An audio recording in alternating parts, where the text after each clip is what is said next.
Shalom, perkenalkan nama saya Suryati dari kelas 12 ATPA. Baiklah, di sini saya akan merenungkan firman Tuhan dari Injil Lukas bab 4 ayat 1 sampai dengan 13. Kita diperlihatkan sebuah pengalaman iman Tuhan Yesus Kristus saat ia melakukan puasa 40 hari di padang gurun. Di sini kita dapat membagi dalam 3 bagian pencobaan yang dialami Tuhan Yesus di padang gurun. Yang pertama ayat 3 dan 4, lalu yang kedua 5 sampai 8. Dan yang ketiga ayat 9 sampai 12. Pada bagian pertama pencobaan, Tuhan Yesus diajak untuk mengambil jalan pintas mengubah batu menjadi roti. Di tengah rasa lapar yang begitu hebat, tentu saja godaan ini sungguh terasa menggiurkan. Sesungguhnya Tuhan Yesus mampu melakukannya, namun ia tak mau, ia tetap memilih daging atas hasrat menempuh jalan pintas. Dalam kehidupan sehari-hari, kita diperhadapkan dengan jalan pintas untuk memuaskan keinginan daging kita, memanipulasi aturan, korupsi, suap menyuap adalah jalan pintas yang sering diperhadapkan kepada kita. Aturan yang dibuat terlihat bagai batu yang keras yang menghadang, dan kita ingin ubah menjadi roti yang lembut dan renyah untuk kita santap. Namun ingatlah pesan Tuhan Yesus bahwa manusia hidup bukan dari roti saja. Banyak orang Kristen jatuh karena hal ini. Bagian kedua pencobaan, Tuhan Yesus diajak ke tempat yang tinggi, dan dalam sekejap mata diperlihatkan seluruh kerajaan dunia.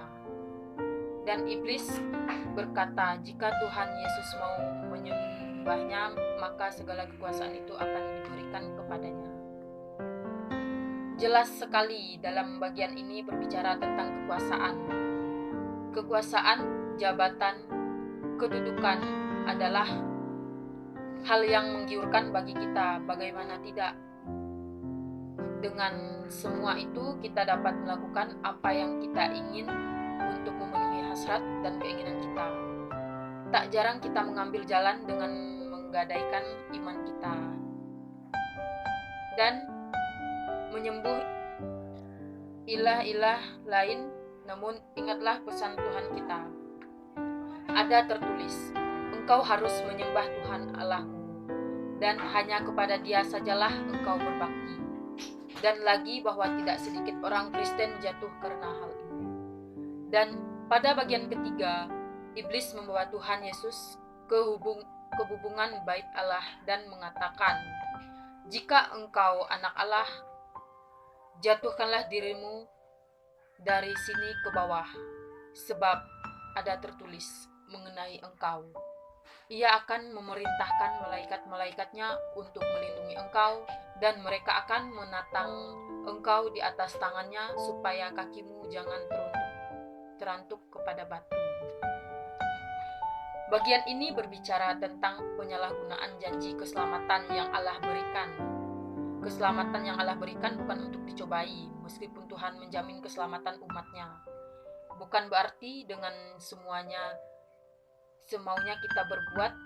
Banyak dari kita yang berpikir kalau kita sudah menerima Kristus, maka jika kita berbuat dosa, kita akan diampuni dan terus diampuni, sehingga kita pun dengan mudahnya kembali berbuat dosa dan berdosa lagi.